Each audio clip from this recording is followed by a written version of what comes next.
story that you posted that had me reach out to you, the one that I said we should really talk about the market? I'm guessing it was something to do with Absolute Batman, right? No, in fact, I had Okay. had conversations about Absolute Batman with Or it's like customers. dork or white, whatever. No, No, no, wait. Oh. it Hmm. was you paying $4 for the Max number two. Oh, really? I don't Yeah, remember that. because it was like you had two copies of the Max number two, and it was like $4 pay. Uh, That's where it really hit for me, because because the Max. Yeah, we were running a little late. I apologize, Paul. The Max. How do I put this? I had 50-cent boxes filled with Max mm-hmm. 8 years ago. Uh, Spawn, Warriors of the Plasm, Sure. DC's Ghosts, Hmm. DC War Stories from '81. I Hmm. had loads. You don't see that stuff. I mean, you do probably. But even less, like I do because I have people that either contact me or I know where to look. Like where I am, it's not the same as like the New York area. It's not as saturated, right? Right. Or even like north, like Portland is has a lot of comic collectors, and I think feel like the stores are pretty heavily, Right. A picked customer of through, mine right? told me he was at Floating World looking at indie stuff, Yeah, and right, it's Floating World, and then he starts yeah, mentioning all these '90s back issues they had of Fantagraphics and other sure. magazine Well, stuff. also think about Portland though. You've got Right. Dark Right. Horse, you have Image, you had Oni, you had everything there. So it's kind of like it's kind of choking, the Oh whole yeah. Well, region. Yeah, that's the thing I think that we need to set out here. I at least, and you can tell me if you agree or not. I don't believe there's a national market. I think the internet definitely leveled a lot of things, but I sure. think there are places where you will just find things that you won't find anywhere else, and other places where it's beyond rare to even see one copy. Oh, sure. Yeah, sure. I mean, I talked to Jermaine, in Greensboro, Sure. Acme Comics owner. I talked to him a lot, and he'll all the time will say like, "I never see that here," and I'm like, "What? There's like piles of it here." So And is we Jermaine, talk because about I we know for talk me, about regional scarcity of certain things right? because they don't Absolutely. get listed on the internet, or people just don't buy them, so they don't show up in areas and back bins. Because it's not a hot thing; it's something that somebody has to want. Right. Well, that's I think, like you said, you thought it was we were going to be talking about Dork or White Sky Yeah, or yeah. these recent explosions. And frankly, I want to get there, but that's something that I feel like you and before we went live, everybody, we're talking to Aaron Meyers, collector extraordinaire, about the current comic collecting market. Before we went live, I mentioned the fact that um, things have changed immensely in the collecting market. But the idea of there suddenly being a not heavily ordered or hard to find number one is really not a new thing. No, not if you like.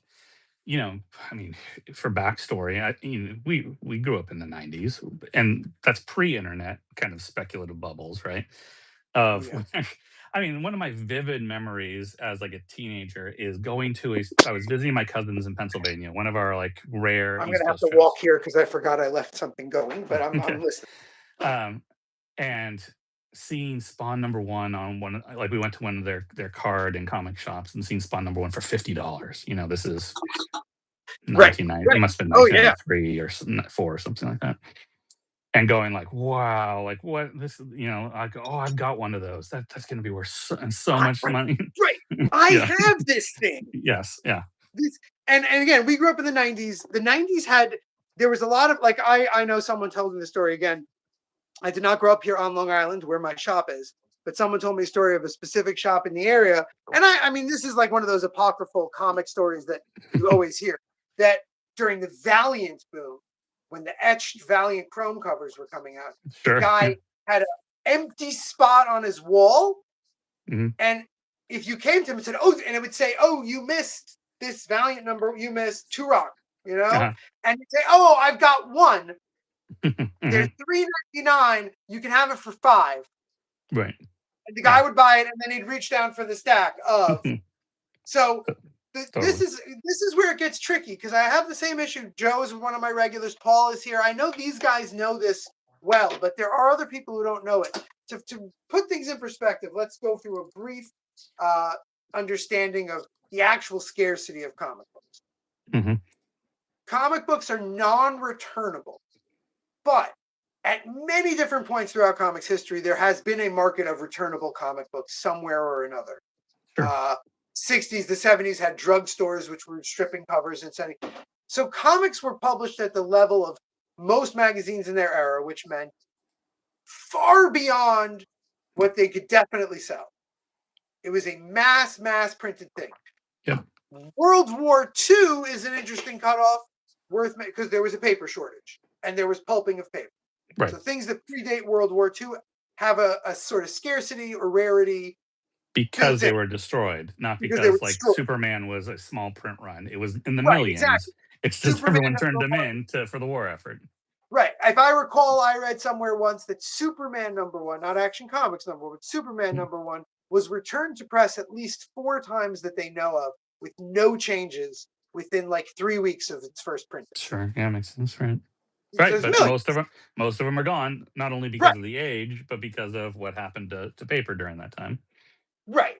And therefore, when we talk about a comic being rare or hard to find, most of the time beyond that, I'm literally draining noodles while we're doing this live stream. This is my life. Most of the time, it's more about a supply and demand thing.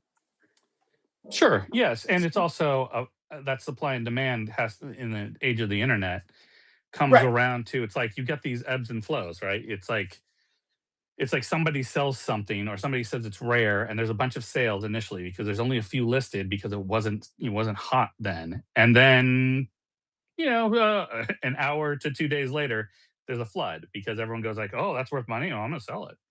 Right. So that's an interesting. I know. I don't know if you've been following this. I know you're pretty heavy on the comics internet still, but not. Mhm. But comics the magazine, right? Yeah. Uh-huh. So did you see their CGC's sponsored look at short boxes listings? Mm-mm, no.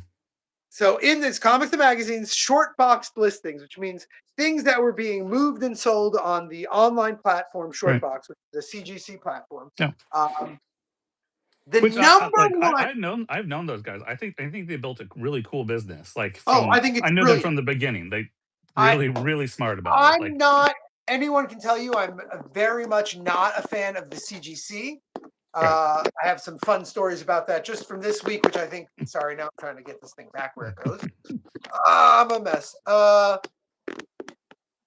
Speaks to the real comic market about specifically CGC, but I think Mhm. Shortbox is doing such a brilliant thing. One CGC, and once this book is the same as long as you have the grade on it.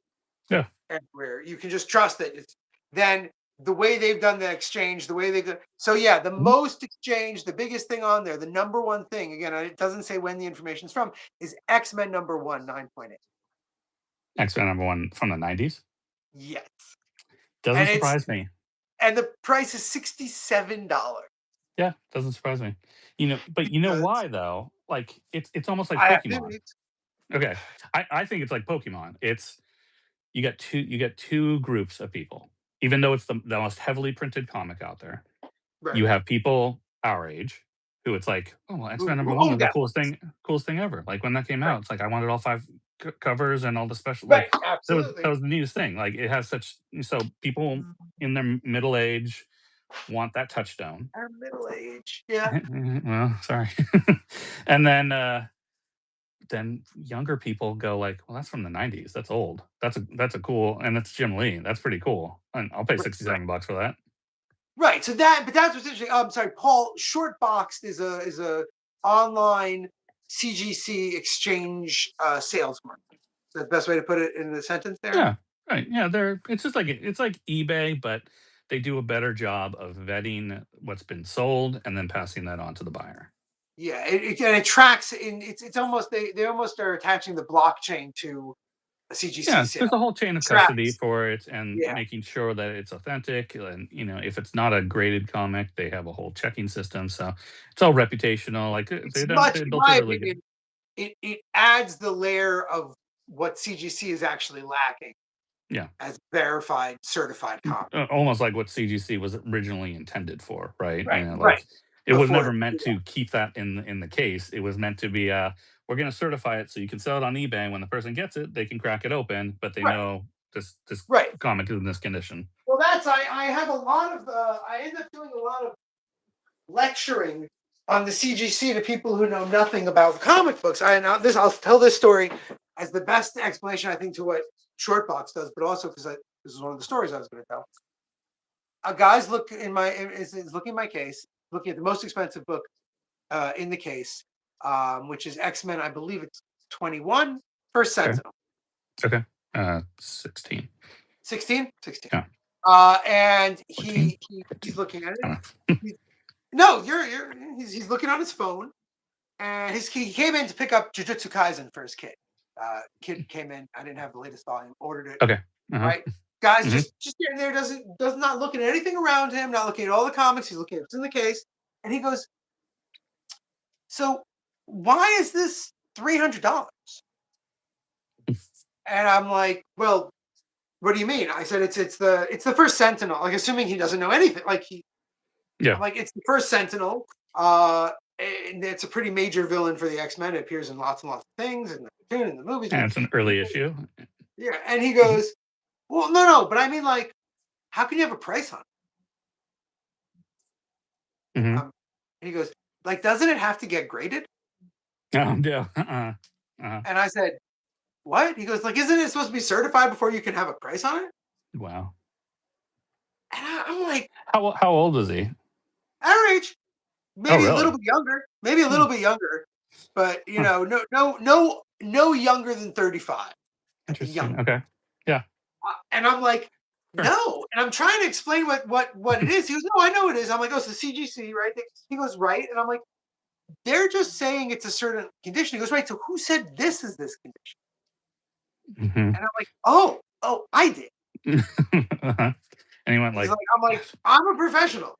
And he's like, right, but right, but you're not the wizard. right. Like pay no attention to the man behind the curtain. Like Yeah, the Wizard of Oz will decree what the grade is and put it in a case for you.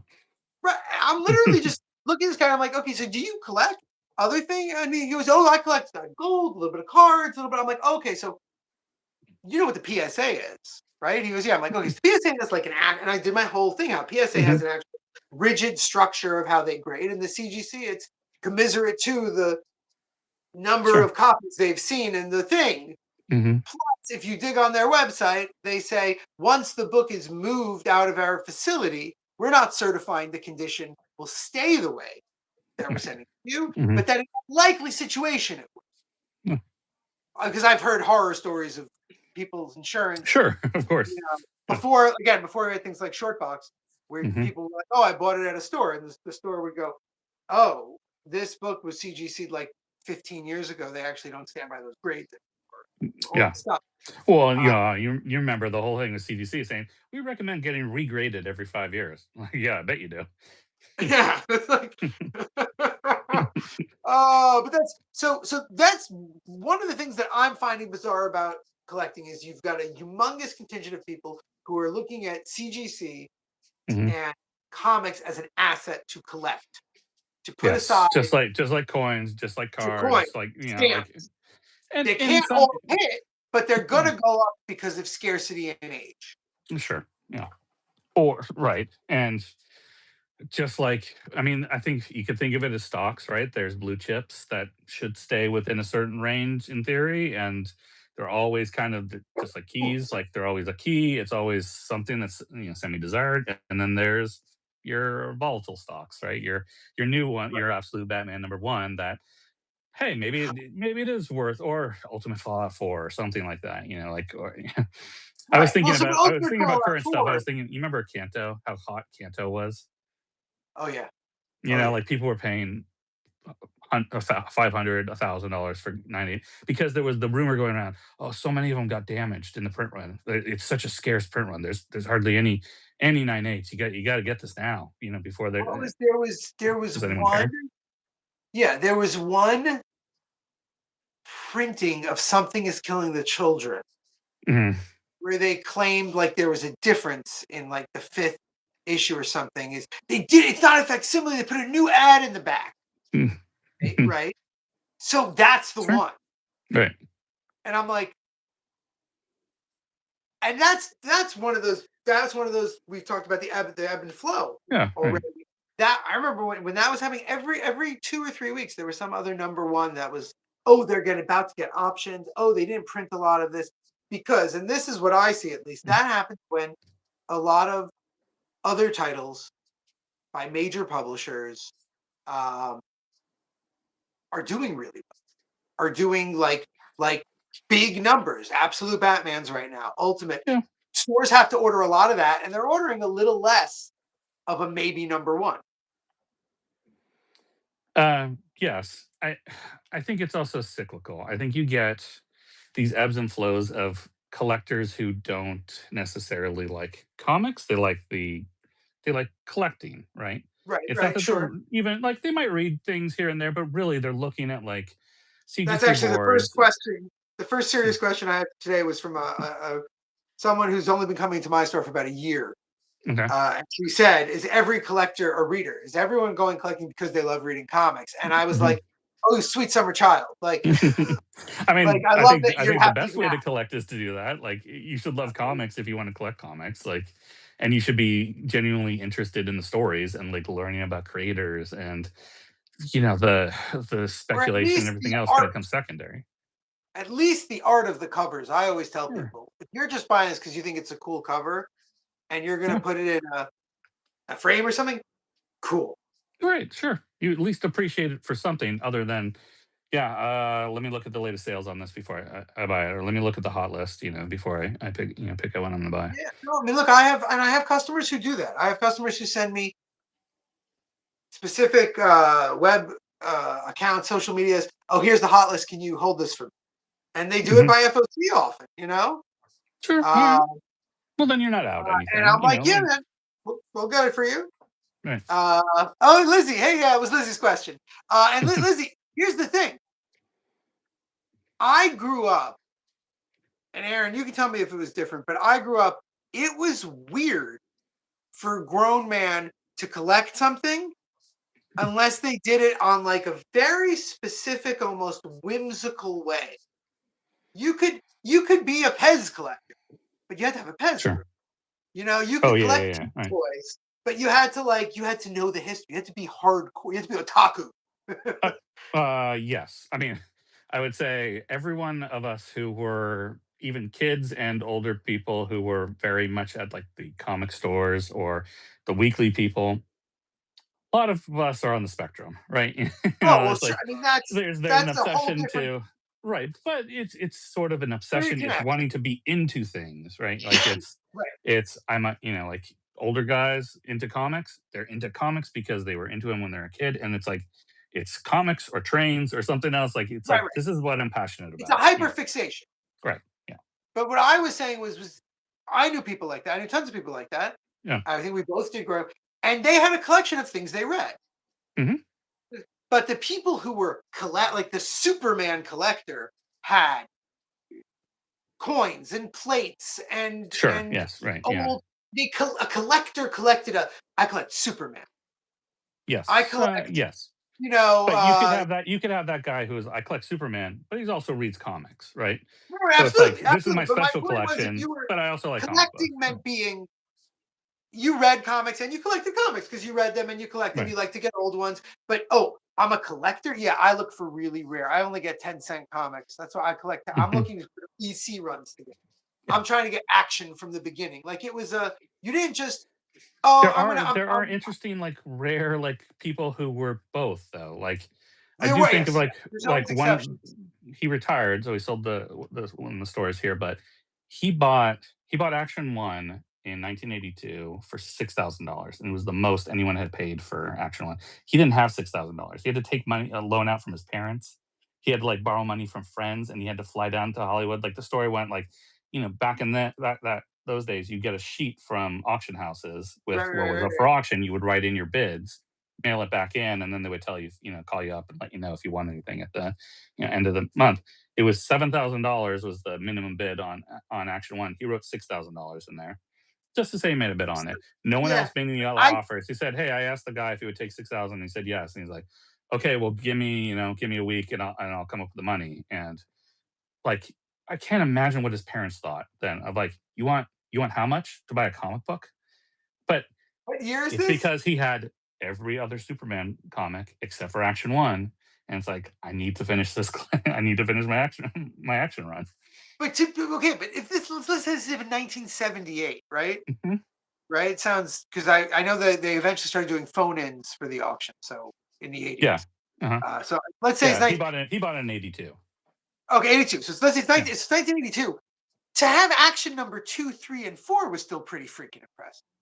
Oh yeah, but Like he that's he that's did he pretty did he hardcore. was one of the like it's a little he was so passionate about comics, he started a comic book store, and it was Right, like the first comic book store in the state.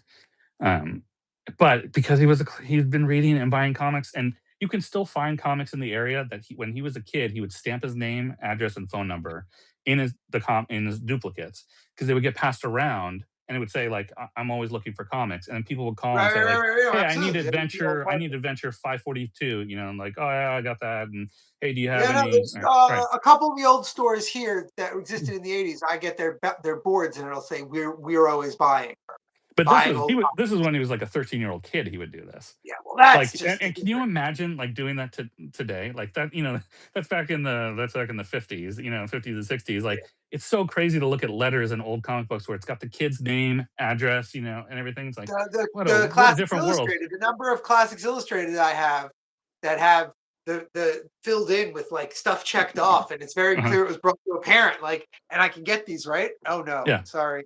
Or yeah, I have tons with the person's name, Mary. I got a nice collection of Mary. I don't remember Cassavetes, her last name, and it was written somewhere in Yeah. white on every single cover. Yeah, like But they it would print it in the letters, in, like, the letters you would send in, like, when, oh yes, yes. they Well, would that's print how your the name Peonies met. right. That's how the Peonies met.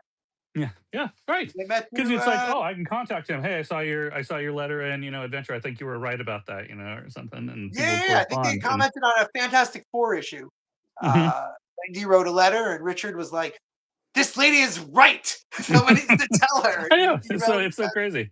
Yeah. But see, I that's mean, what I'm saying. Like, it's this quaint is in that way. You also wonder how many kids got abducted, but, right. yeah. Well, no, yeah, I know that's.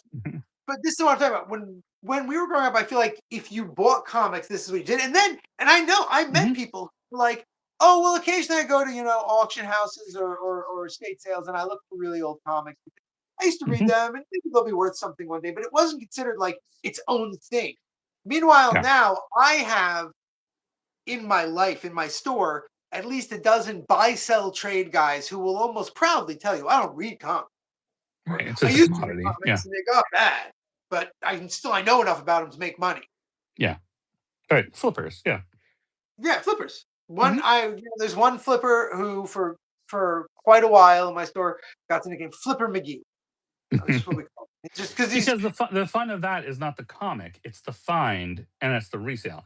And it's like, yeah, I see guys at the flea market. It's not about like what I sold this for. It's that like it's the deal. Like, there's a comics dealer in town here, and or he deals in everything now, and you can tell the fun of it is that you're able to either buy it cheap, right? That right. you can talk somebody down. Like, I've seen that, it's like, "God, why are you spending this much time to get $5 off on this?" Like, it's not what we're but it is to him because that's the fun. That I it know. the I have a guy, and this is another story for the collecting thing. I have a guy who clearly like the email address he keeps his credit. We do credit. You bring used in, you get used credit. But uh-huh. take used. And is like clearly an eBay store email address. I don't know what he does, but he clearly he comes in. He brought me 500 Archie dice. Oh, okay. So, Yeah, maybe he's in buying storage units too, like, there's always right, those guys. right. Yeah, Who yeah. knows? He brought me just recently about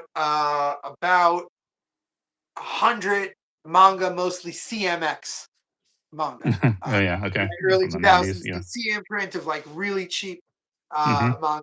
Um, And I give him the credit, and he goes in my back and he gets Marvel hardcovers out of the used and DC archives and all Mm, things that are like sellable on some level for the stuff that's unsellable. And I'm sure. looking at him, I'm like, do you understand the way people's eyes light up when they see a giant spinner rack filled with Archie Digest? Mhm. Do you know what it's like when someone goes, do you have any Archie? And I'm like, that giant No, spinner over one there. of the And they stores go, here, like I've been digging out because it's not stuff I can really resell online. Like it's there's not that kind of collector market. But right, no, there's no retailers, question. like you need that stuff. Like so one of the stores here she's like, yeah, if you have any like Disney's, Archie's, like I'll take all that stuff because she has customers all the time because they want something all ages that's fun to flip through and it's safe, that a parent can buy and Look, I just recently got a young man.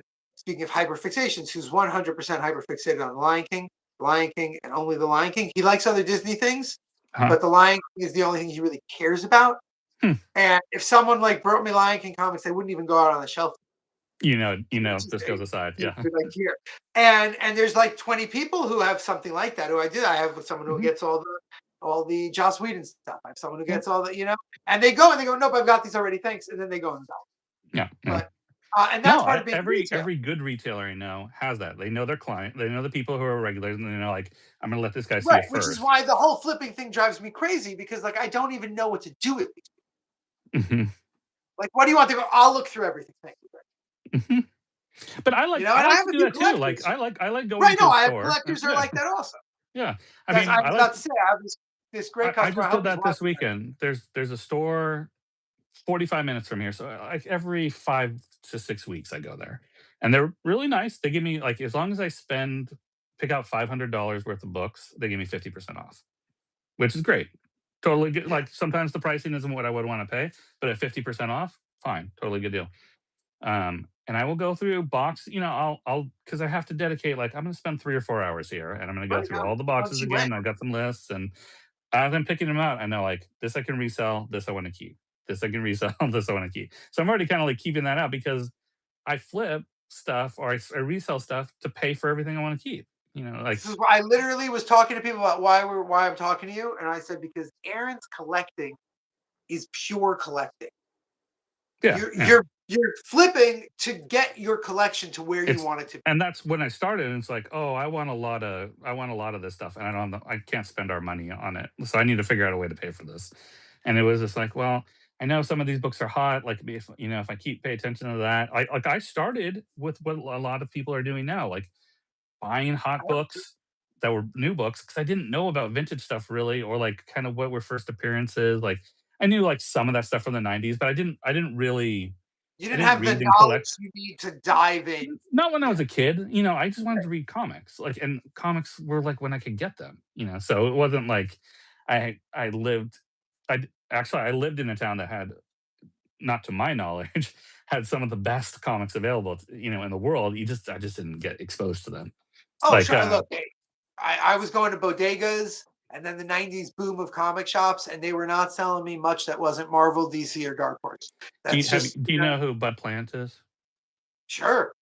So Bud Plant I'm from Grass Valley, and that's where Bud Plant Right. was. Okay. Right. So It was you had right Bud there in Plants town, where? and Yeah.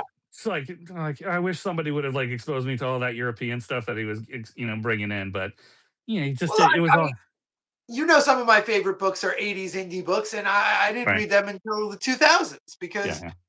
when are you seeing them? And some of that trickled in. Like I got Cerebus phone books. And like that was some I didn't see exposure. Cerebus phone books until the late 90s, probably, and only at And one or two stores. this was like early '90s that I got that stuff. Right, So but I'm saying that's a good chunk earlier than me.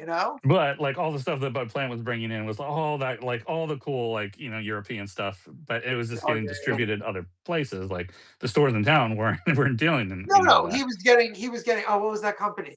Not now. They became now, but they just did. Uh, well, it doesn't matter. I can't remember. There's an NBM was doing albums in English of great stuff. Hmm. Yeah, Hmm. I would find that stuff randomly looking through people's comics in the 90s. Hmm. Oh yeah, we've got a bunch of comics, here," and I would be like, "What is this?" Right. Yeah. But I had Yeah. no recourse to get it. It was Yeah. just someone else's. No, but I think what's interesting now, the thing that's really gotten me going on the collector. So this guy who buys, sells, and trades, and whatever he does. I don't know what he does, but he brings me Archies, and he walks away with hardcovers, Mhm. whatever it is. He says to me, he's trading in his stuff, and he goes, "What's with this Absolute Batman?" Wow. Uh-huh. And I'm like, "What about it?" Mhm. And he's like, "What is it? Like, what? It's so big. Why?" And I'm like, "You don't read regular, like, you don't read comic books. You don't read new comic books. I'm like, in That's what way? interesting that it broke containment to that Right, level, right? right. Literally, someone earlier today said that to me about Mm. he hasn't read comics in years, but Absolute Batman broke containment for him. Yeah. This guy, he's like, "No, I just mean like it's had 7 printings," and I go, "Oh, 11 for Mhm. number." He goes, "Why?" And I'm like, "What do you mean?" He's like, "What about the story?" I'm like, "It's nothing about the story." I said, "Look, if you've read a million Batman comics, there's Mhm. nothing. If you've read 1,000 Batman comics, there's some really fun stuff in it. It's really new Right. and different." But if you've read a And million Batman comics, you're like he's done a great job of like making it fresh oh no, enough, I'm not. I right? wasn't talking about. Yeah. My point to him was, I said it's no better or worse than most other things. It Sure. Yeah. just Yeah. Yeah. hit. Right. It hit. It's Yeah. it's the thing. And he goes, "But why?" And I said, Because the way my easy answer for someone who would have gotten it, not him, would have been like, because it's Batman as Guts from Berserk, so Mm. it's hitting." Oh yeah. Uh-huh. Yeah. Uh-huh. Like, it's hitting. It's Mhm. for that audience. It's Batman that looks like a Tombo Druid. It's Batman manga style. It's Batman with everything sheared off to go into the blinders of just being Batman. Yeah. Like, Yeah. Mhm. it wouldn't have meant anything. He But wants to it's know also why people are looking for that issue. but it's a lot like New 52 as well, as that there's people going like, I don't know, like what do I start with Batman? It's like, oh no, just take Absolute Batman number one. That's a good place to start. Like you'll like it. Sure, It's high energy, right? And it's like people there's go there's like, okay, definitely no, cool. there's definitely a I jumping can get point. into this absolute stuff. It's all pretty new, right? So it's a great jumping on point. Right. No argument. So I said, is your question though, like, is this going to be a watershed moment in comics where like Uh-huh. the value will hold, where it's going to be something where I said, I can't tell you that. And then I thought of this. I said, growing up, we would say, well, Chuck Dixon's good and Frank Miller's amazing, but Denny O'Neil, that late set, that's Batman. He Hmm. defined modern Yeah. age Batman. And nowadays, people go, Scott Snyder's great and Jeff Loeb's good, but Frank Miller made Batman. I'm just saying, like, Okay. people who, Right. Yeah. because Sure. reading only goes so deep for most people. Right. Yeah. And so to have Snyder, who's a modern architect, did the New 52, and then you have Dragotta, it's a perfect storm for this moment. Yes. Yeah. It's Hmm. great Batman. But does that mean you know better than most? There's a lot of books that 15 or 20 years ago, especially post Liam Neeson's Raja Ghul, were high, expensive Neil Adams books Oh yeah. Hmm. that are Right. like nothing. They're like $10, $15 books again. Yeah. Right. I mean, I think of it like Ultimate Universe, right? How big was the Ultimate Universe stuff? Like Ultimate Spider-Man. That was $150 book steadily for years because it was such a popular run. That run ends, it's got some value. It's nothing like it was. And it's And really it's like no number Ultimate one. Fallout 4. Well, let me look at that. Like that's way more affordable than it has been too. Like it's I not like know. it's like an unvaluable book, right? But it's not like what it was. Well, but And so on the other direction, the one I use as a great example for people to really understand that uh, supply and demand is New Mutants 98. yeah. Mhm. When I open, New Mutants 98 would be in my dollar issues if it had like a creasing, Uh-huh. because This is and then it would be everywhere, a yeah. $3 book otherwise, because there's Ugh. 2 million copies of New Mutants 98. Yeah, Deadpool's popular, but that they did that thing in the Wolverine movie. It really killed him for Mhm. anything big. He's getting a video game right when I opened. He was about to get a PlayStation. He's on Hot Uh-huh. Topic t-shirts, but like, Mhm. yeah. And now a Yeah, CG Seed 9.8 is an expensive book. yeah. It's not. I'll do you one better. Think about Hulk 181. At least probably a million copies, maybe say conservatively 500,000 copies of that.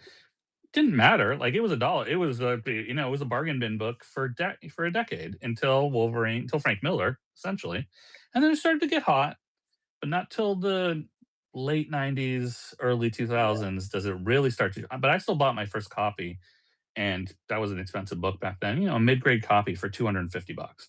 Yeah, But no, it wasn't a now cheap it's book. It was always not a cheap book. right. But it you can say like that has continued. So it's hard to say in the modern era Oh what no. become Yeah. these.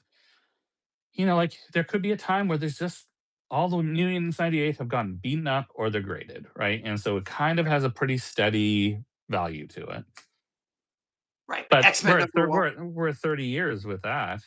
So it's Right. That's what I'm saying. Is New Mutants 98. There's a billion people now who want right. Deadpool's first appearance. There weren't a billion people 13 years But ago. do people want Ultimate Peter Parker, for number one? Like, I don't Well, think they when do anymore, Ryan right? Reynolds cameos as him in Secret Wars with a beard, Sure, right, right, and then it jumps redhead again. Blake But it Lively. doesn't necessarily sustain. You get that up and down, like So that's the ultimate that's the other absolute question. Batman does it Right. it's a version of Batman. It's not Batman, right? It's not Detective 27. Well, Detective 27 though is a great example because Detective 27 is one of those books that is pre-war. It's Oh super yeah, hard to find, very but very hard to find.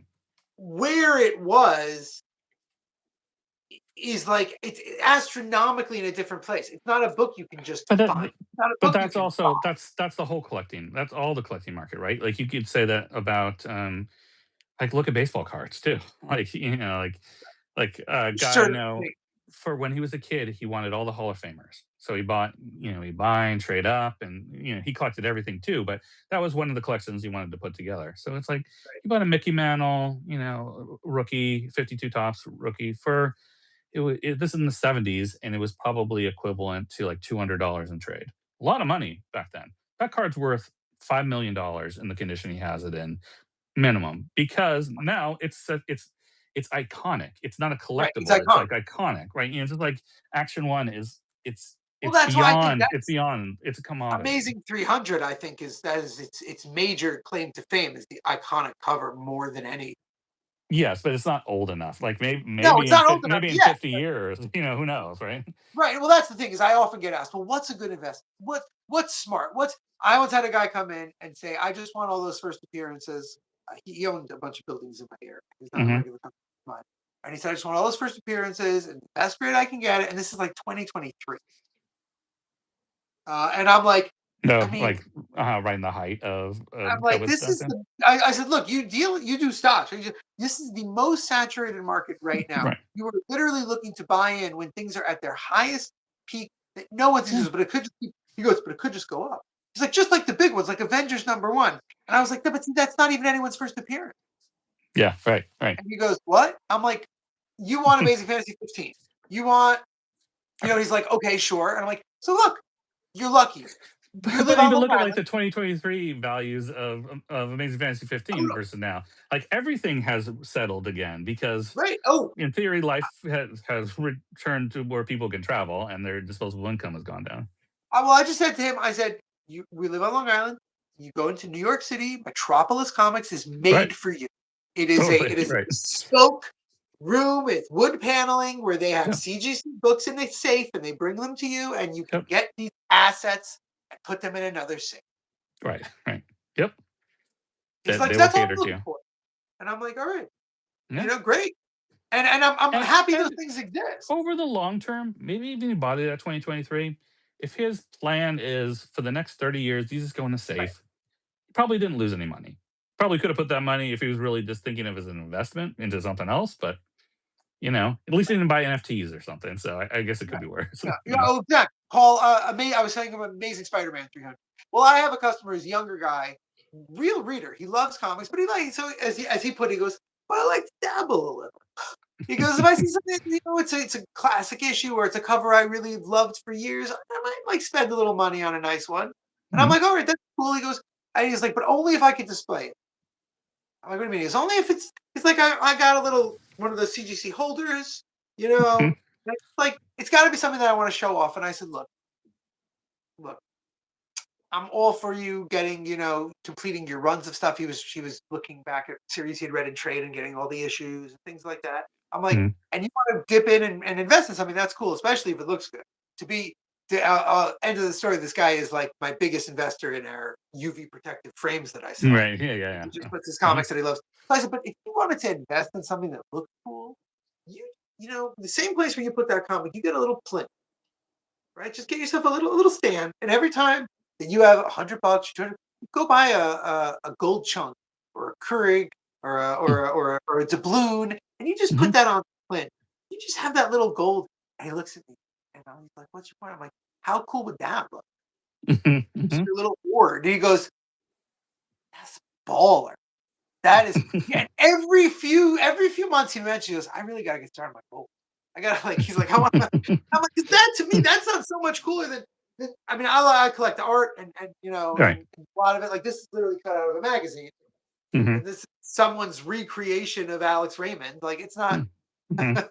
but like it's about looking cool. You're gonna grab a Wolverine crooking his finger CGC 7.5 as an investment, or you could Mhm. buy like 4 gold doubloons. But but that's investment. I understand like That's him going investment. like, I would like an investment, but I also like comics, so I want to be able to show it off. I want to be able to, I mean, I've got Oh a yeah, wall of art here too. Like they're investments, but it's like I like looking up and being able to right. look No, at that that's what I'm too. saying. I told him, I said, I'm with you on that. But also, if you're thinking about something looking cool and being an investment, Yeah. there are, and I told him, I even then I made that point. Original art is a much stronger investment, Sure. Right. especially in the comic market. Right. You know, if you, and I know for Tony, my customer Tony, you've bought some of Tony's stuff. Mhm. Tony collects Yeah. since the 30s. And I remember I was talking to an owner of a comic shop who Tony shopped at his shop all the time, talking about going to conventions with Tony, and Tony would drop 50, $60 on original Wally Woods and Jack Davises and all these things Mhm. he would see in the 70s. Mhm. Yeah. And I'm like, well, he doesn't have any of those anymore. Mhm. He goes, well, so I did find an old Jack Davis, but it's from like an 80s comic strip he Uh-huh. did. Like, So like what happened to all the woods and what happened to it all? so I asked his Gone. wife, and she got Tony loved giving away stuff. Yeah. Yeah. He had very, Right. very little original art. And Very in the little. '80s, even into the '90s, like, it was cheap, for the Yeah. mostly, like, it's people didn't really care as much, like, I really like the original art collectors group in Facebook because like, there's a bunch of guys in there who were passionate about it because they were passionate about comics, and they were really passionate about art, and they were buying and paying artists for stuff because they wanted to own it, and they wanted that so it's like some of these like, a guy has, like, 6 Frazettas that he bought because it's like Uh, he loved Frazetta, and he well, so spent a lot Tony of loved money back Frazetta, but then. he didn't have But that kind of money. But what he yeah, did yeah. was he bought every Frazetta book that came out. Sure, Sotheby's yes, put a right. Frazetta on the cover. He got that auction book. Yeah, yeah. Uh, Mhm, he told me about 1983 was Frazetta's first gallery show in Manhattan. mhm, Full. He walked in at the opening, and he said, I just, I just want to look at them.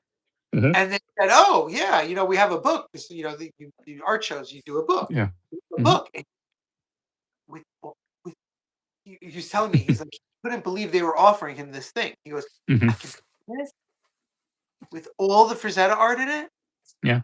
And again, I went through And Tony's it's funny collection. to Yeah, think, like, there was a time where that wasn't, or that's why you see all these portfolios from right. the '70s, it's like that was the only way to really, like, see that original art, for the most part. Yeah, And, no, like, Frazetta is one of those breakout guys where, like, there weren't Hollywood exhibits, no, in there's the '70s, there was no Ditko the Gene exhibits or Colan, anything. what's that? What's it called? The Gene Colan sketchbook, Yeah, yeah, mhm, right? Like those were yeah, things these people would make it their own at huge expense because they had fans and customers yes, meeting them at conventions going, "Oh, I would love, you know, right. those But, I those mean, there's Wally plenty Wood." of stories of, like, guys going up to Kirby in the '80s at San Diego Comic Con, and it's like he's got Fantastic Four pages, like, "Ah, 5, 10 bucks, whatever," Right, and they right. go like, "Oh, Yeah, sure, yeah. yeah, I'll take one of those." Someone said one of the things that made a lot of people unhappy in Leave Eisner in his studio was that he kept all the original art. Hmm, yeah, That uh-huh. were everything. One of my biggest regrets is at San Diego, like, it was like 10 years ago, maybe a little more, like, a guy did have a bunch of original pages from our, Contract with God, and they weren't cheap, but they were like I could have bought one, and Could it's have like bought. Yeah. I could have bought one, and it's like, oh, why didn't I? I should just bought one of those, like just to Well, have I it, have this weird. So again, Tony's a huge Eisner fan. Uh, he had, and I never seen these before, two copies of the second edition. Uh-huh. Mm, The first edition of Contract with God was a mass market paperback put out by Scribners. No mhm. one knows the exact print number, but it's assumed to be at least like 500,000 because it was a mass Sure. market Yeah. paperback. And we've had them through the store. You've probably Yeah. seen hundreds, right? Mhm. The second edition was a limited 5,000 signed and numbered Oh, faux cool. leather Was it like a? It wasn't hard. graffiti. Was it graffiti No, it was that it did that? was it was Scribner's. It was the next year. Oh, it's It hmm, was oh, it was it was like the special edition. yeah, He yeah. had two, Wow. and I said, "What happened?" He goes, "I saw them in the store." Mhm. Is Will Eisner like, what do you mean? What happened? I saw them in Yeah, the yeah, yeah. store. Yeah, He's like, right. Russ Cochran knew Tony by name. Every Albany Comic Con, he would call him over right when he walked into the door and show him Hmm, which new editions were available in EC. that's cool. Like he was that Yeah. kind of collector, but he had Mhm. hyper focus on the art only. Yeah. He I mean, didn't, that's perfectly that is a perfectly valid thing to do. Like, I know guys, I don't think it's any less of a diminishment. Like, they don't read the comics. He just collects the covers. It's just Tony like trading. loved, It's almost like trading cards, yeah. you know. Well, But so he he wants to loved the collect clear comics. line, and Jeff Smith was. He would go on and on about Jeff Smith, how Mhm, great he was, how incredible. And once he said to me, "We're talking again." He had every issue of Bone. When he sold his single issues, he kept the hardcover cartoon mhm, books. A nice black and white editions. He had the artist edition. He had everything. He had the little figurine. He had all Bone mhm. things. Is Bone good? I said, Well, what are you talking about? mhm. And he goes, well, I never read it. Uh-huh. And I said, I don't understand, Tony. You didn't finish it? He goes, no, I never looked at the word. Yeah, he I said, only looked at the art. never. He goes, it's incredible. There's the way, the brush, it's just so good. Hmm. And I'm like, Tony, you didn't read that? He Would was he like, read no. Eisner? Would he read Eisner stuff? Like, what He he he would read nothing. I don't think he read a comic book after he turned 15. wow. He would just look at the art. Hmm.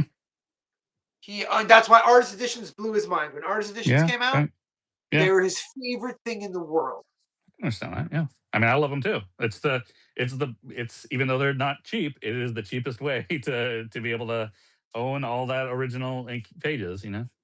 Yeah, no, Paul, I don't know that Tony never read comics, but most of the comics he owned were purely for the art. That's actually why he had that incredibly controversial opinion of being a sort of a hater on Jack Kirby, Because you didn't like because the he art. felt, well, he didn't love Kirby's style, though Hmm. he's a huge Kurtzman guy. So it's not. So there's a technical thing, like it was Kurtzman but done cheap. But Okay. much worse, his big complaint was Marvel doing the knockoff, Dick Ayers and Ramita coming in to specifically draw in that style and to Hmm. ape that style for the covers ruined the diversity of the comic market. Hmm. And again, he didn't care what happened in the stories. He didn't care about the Yeah, characters. yeah, right. Like He not cared really about. like thinking of like consistency amongst the storylines, But like having he a didn't house read style. DC for Right. 20 years until Right. Neil Adams came on. He left. He didn't read DC. I think throughout the 40s and 50s. Neil Adams Hmm. gets there. He's getting Dead Man. Joe Kubert's returns there. He's on that. Hmm. That's all he cares about. Right. Because they were allowed to do what they wanted to do at that point, Yeah, right? It doesn't have to right, be all homogenized. Yeah. right. And he Hmm. really he Kurt Swan. He was like, I like Kurt Swan, but it's just everything looked the same. Hmm. Always made to look the same. He loved Bruce Timm. He loved Jeff Smith. Sure. He loved Yeah. Yeah. Frazetta. These people with a bold, definitive Right. voice. And I think to me, that's what I think of as a collector. Hmm. Someone who's buying this stuff for whatever reason, Yeah. because they love the stories. So you just buy comics because you love all the stories. I love superheroes. I love Spider-Man. And it's just so But weird to there me. there are people that like, like if they write a story, it's like fine, I might flip through it, but I collect them for their art because they're artists. Like, Adam Hughes. I'll buy Adam Hughes stuff because it's Adam Hughes and it's a particular type of style. I'll buy, like if I'm searching through indie stuff and I see something from Tim Vigil, I'm probably not gonna read it, but I wanna look through it because I like to, Can you like read some of the stuff from Tim Vigil? yeah, yeah, right. Exactly, but I still there's something about that time and the intensity Oh, of that art that I I have I almost taken home a bizarre number of air cell things just because I'm flipping through going, I can't, I need to look at this more. right, What am I totally, yeah. seeing? You know, Mhm, absolutely. And I think the thing that bothers me when we talk about collecting, we talk about this market, is that comics are a medium that do so much and do such incredible work as an yeah. art form, so much storytelling.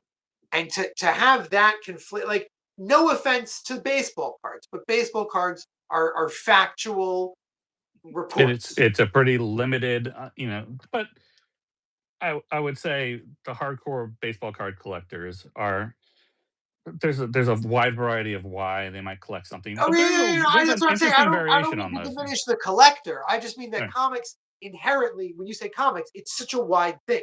right, right. There's so much, and to turn it into, well, it needs to be CGC'd. It needs to be, Mhm.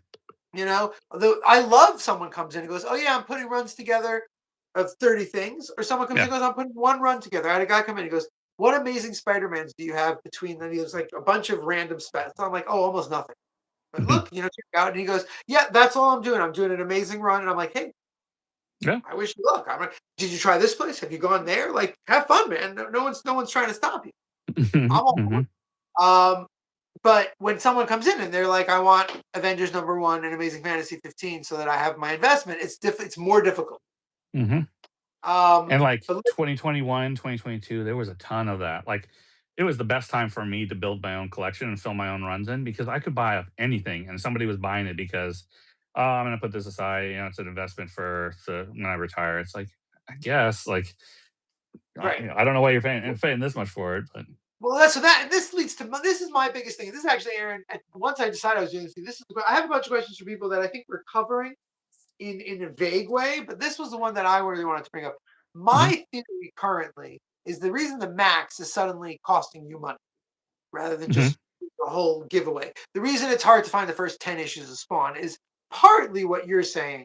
mhm, Uh, the nostalgia, the age, the 90s is old enough, but yeah, also those people from 2020, 2021 who had started as sort of speculators, flippers in 2017, 18, 19, they're sitting on sure, storage units, garages mhm. filled with stuff that they don't even want to look at because they're still flipping, they're still moving But $1,000 books, $100 books. not only that, there's still a lot of people our age that in 20 years are gonna start dying, and then their collections are gonna start flooding the market Right, even more, right? right. People Like, who have upkept their collection still are getting stuff. yeah, just kept it. It's in the garage, it's in the attic, just like it Right. was for the But you Silver don't Age think that stuff, these just like it people was who for I'm talking about, because at least on Long Island, those people who I've met, they're like, they're buying all those collections right now. They're like, what, you want your family I to think there's lose a it? lot of people that are buying at least stuff here like that because they're younger and it's older stuff and it's not that expensive. Like, it's still crazy to me to see, like, a local store here, he's got X-Men 1 out, all 4 covers for 20 bucks, and he's got long boxes of those that he Right. thought he never would be able to sell, and those sets sell 4 or 5 of See, them a week. meanwhile, I have a guy here who's got a short box of them, was telling me I could literally, I could put these up on eBay and they will go for $10 or $12. And I'm Mhm, like, they will? And he's like, yeah, yeah, but it's not worth me putting them on eBay and putting them in a thing. He goes, you don't want to buy them for like $50 for the whole box? And I'm mhm, like, no. And he's like, I don't get it. He's a baseball guy. He goes, I just yeah, don't get, like, there's a market for this. I'm like, so put them out. And yeah, he told me, this was a year ago. He told me, yeah, people buy them, $10. People come to me, they say it's the gatefold. It's just the gatefold. It's just the one gatefold, but it's pristine. It's mhm, in really great shape. The sure. short box filled with them. And I go, yeah. Sometimes it's $5, sometimes it's $10, and they go. And I'm like, dude, yeah, I told you that. It You just it have to have room for comics. right, I constantly tell people, they go, he has comics. What does he have? And I'm like, stuff that would be in my dollar bin. right, But, and they're like, they look at me. I'm like, but stuff that's not in my because because it it's got over. bought up, right. Because it's Captain America from the 80s. It's Oh, yeah. Avengers from the 70s. It's like I don't get it traded in often enough. When I do, Hmm, it goes. yeah, But he's got it sitting there, and you bring him up a stack, and he flips through it, and every once in a while he looks up on eBay and he goes, 15 bucks. Mhm.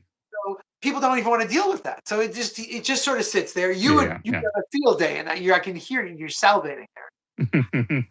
You would. Well, but there's, You'd have fun. no, there's a store like that here in town, like, the piles of stuff everywhere. You might spend an hour digging through. You bring it up, and it's like it might have prices on it, it might not. He'll then look it up and then go, "What do you want to pay?" And you go like, "Tell me how much they are," and because it's like everything needs to be this negotiation back and forth. And it's like I hate that. I hate Right. that. Well, so that's I have people do this to me behind the counter, and I have boxes that say, "Bring them up, and we'll make a price for you."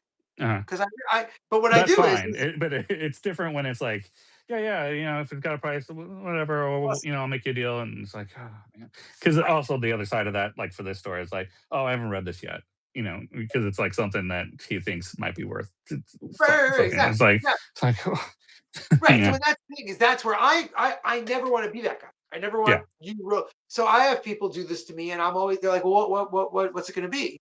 Not they're not from those boxes. They're like yeah, they're bringing those boxes up with 20 other things. Like, can you do a deal? And I'm always hmm like, oh, I got to figure out something fun.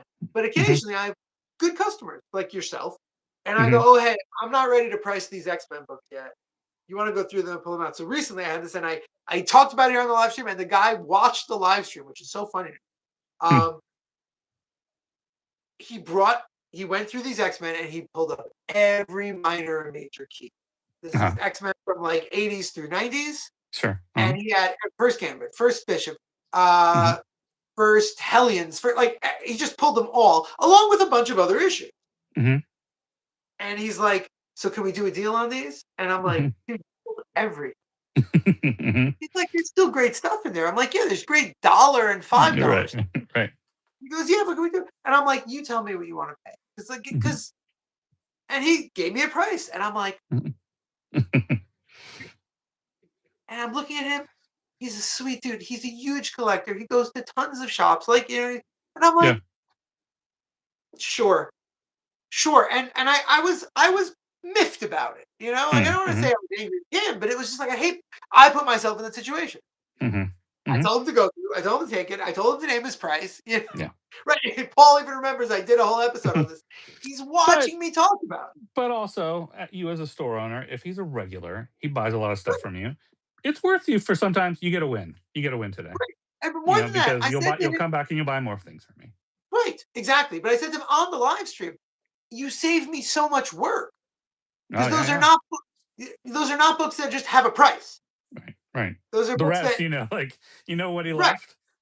It can all go in the $5 dollar bin. Yeah, dollar, right, $3. Right. right. Exactly. So he did me a huge favor. This is what I think is so funny when you talk about collectors. He then came in about 2 months later, a month later, very recently. He bought a stack of wizards Mhm. up to me. And again, I'm looking at them, I'm like, wow, I didn't even realize there's so many wizards that just look so good.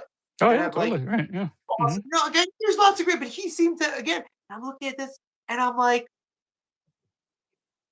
how much do you I'm like, because I don't even know what these wizards. Like, I literally have a giant stack of them that I don't even know the They price for them. shouldn't be worth anything. It's not another one of those Right. where I go like, "Yeah, they printed And he millions goes, of "How copies of the about this Wizard, like, much?" everyone bought it." He goes, "How about this much?" And I'm like, Hmm. "A lot more than I thought." Uh-huh, And I'm uh-huh, like, sure." mhm, right, Right? And yeah, he buys them. He leaves. I'm like Googling every single one of those wizards. What did he? And I mentioned it to him, and he goes, "I just love the covers. yeah. They're so iconic. They're so And if great." he They're, and and I'm like, is he younger? "No, he's our age Oh. also." Oh, But okay. he So just it's either he's a Touchstone, right? Like, it's like, well, right. this is like our youth, and I wanted him again. But I think more than that, it's also he bought the movie specials. He bought the Yeah, Obama special. He bought uh-huh. these things that he's a collector. He has Yeah, this now. right, It's a thing that he's got. And with those X-Men, he sees them everywhere. yeah, right. They're not those wizards he doesn't see everywhere. I had so much fun at the store. I bought because it's like they let me I was going through some stuff, and it's like, "Oh, there's some kids comics down here, and there's some," I'm like, that box is exactly what it says," and it was just labeled smut, and I'm like, "Cool, I wanna look in that," because smut boxes, No, oh, am I caught back up? sorry, you said the box is exactly. The There we go. We're good. box was just You said the labeled box. box just was labeled smut. Oh, now I lost you again. It's like they don't want me to hear what the box is labeled. Smut. It just said smut on it. Smut. There we go. Yeah, and I'm like, oh, I want to look The in Tom that. Meyers. Yeah, and because I don't know if like you've ever noticed this is a lot of stuff that gets labeled as smut. There's a wide range of things in there, and there was like all kinds of cool stuff, and there was all kinds of weird stuff. There was even like Malibu comics. You know, like I don't know if you remember. Remember Malibu did like porn comics like early on, like Yeah, yeah, they yep. dabbled in that. There were like the catalogs for that stuff, like all this weird ephemera that it's like, oh, I never see this. I But never there's see it also, because I mean, it never gets put out. right. I deal with those. I deal with those comics. As you remember from that giant caveman box, I think that you bought. Yeah, sure. Yeah. Cave War. Cave War. Yeah. When I went through that collection, there was some Roberta Gregory stuff. Yep. Totally. There Right. was The some, undergrounds get stuffed in those boxes all the time. right, all the time, and it's just so bizarre because you think about what these collectors are looking, Yeah. um, But what like these because collectors I've are looking seen for. so much of the other stuff, it's like, oh, I want to look through those boxes. I never get to see this. I mean, I rarely get to see it because a lot of Because undergrounds they're and a not. lot of like they're just kind of put away, or they're like, oh, we can't even put those out to sell. They had 4 long boxes of those that I got to go through, and then it's like, okay, well, I got to price them, and it's like, I'm like, okay, but you're not going to find. I don't know where you're going to price them from. Yeah, You can't you're list gonna them on price. eBay or Oh, anything. Like she came up with prices somehow, but it was all like $3, $5 a piece, and like right, I right, know right. like Yeah. Well, these are rare. They're hard to sell, but I want them for my collection because it's like I can't buy them anywhere else anymore. there's like Spire stuff, right? There's that Oh, brief sure, yeah, Spire stuff, non Archie, that was actually not crazy print run, right? When yeah, they came back for a minute or yeah, something, and people will be like, "Those are crazy rare," and I'm like, "To sell to whom?" right, yeah. I mean, I've got a Spire run. Like, It's like there are a few things. There's things like Hansi or something like that that have a larger collector market, right? Um, right. but yeah, Well, there's stuff like that is I think they're all worth money too. Like I sell a lot of the stuff I resell these days are things I think are cool and are kind of rare. And like some people have found me like on Instagram because they want to collect that weird, rare stuff and they don't see other people selling it really. right, right. No, absolutely. I have a customer who he loves to dig. We have a great shop. We have a shop you'd love here called Kyle's Comics, where he's just a reseller. But he's a reseller who's been doing it for so long that he just got a little shop on top of a mechanic, Hmm. and it's wall to wall keys, and then it's just boxes, Yeah. and the boxes are changing almost every day. Most of them are like uh, $1, $3, $5, and then the more you buy, the cheaper they are. Yeah. And so I have a customer, he'll go and be like, there are things in these boxes that are like 90s precursors to Lady Death by what's his Yeah. face, by Val, Yeah. Yeah. or Danzig's non-verotic comics that Mhm. have like 2,000 copy print runs, and I Totally. bring them up and I'm buying them for 50 cents. I feel like I'm cheating this dude. I'm Yeah. like, no, And no, that's the stuff he I like paid to look for nothing too. for that. Right. I'm saying he paid nothing for that. Yeah. Those comics And literally cost him but nothing. but that is like those are the wins because that's a guy who likes that, like you learned about Right, it, right? It's like right, you did the comics history research to understand like this is really cool, this is really weird and right. rare, and there's like cool history behind this, whereas like That's your absolute Batman flipper guy's gonna go like, oh, I want or a lot of comics see, dealer guys I know like, yeah, I went through this collection, I don't know, this is all bulk, I don't want to deal with it, and I look through them like, this is amazing, like this is the stuff you didn't want. Like there's so much cool stuff in here. I have a few people who don't shop here, they don't come to my store anymore because they start as flippers who don't read comics. They're Hmm. going into my dollar bins, and then the more they learn, they realize there's a lot more money to be made buying bigger collections. That's why I don't see them Yeah. much. Mhm. And it's very interesting to compare those people um, with the people who are trying to like, oh, I'm trying to grab some absolute Batmans. I'm trying to grab some, and it's like you're readers who think you're getting into this to buy and sell, but like your reading is so shallow that you're not really aware of what's Yeah. hard to find, what's rare, and these guys all they care about. So within 2 or 3 months of doing that, they're like they missed tons of stuff, but they're locked into rarities and Yeah. small print runs on some level. And I mean, it's what like, a guy like not to interject, but like one of the no, guys I sell a lot of comics to. He buys a lot of stuff from me, and he is not a flipper. He is a resell. He is a collector, but he's a reseller, and that's like he pays for a lot of stuff reselling. But he knows like he doesn't want a quick flip. He right. doesn't care about that. And he will look for like weird like he was showing me like Wonder Woman one, the Terry Dodson Wonder Woman one.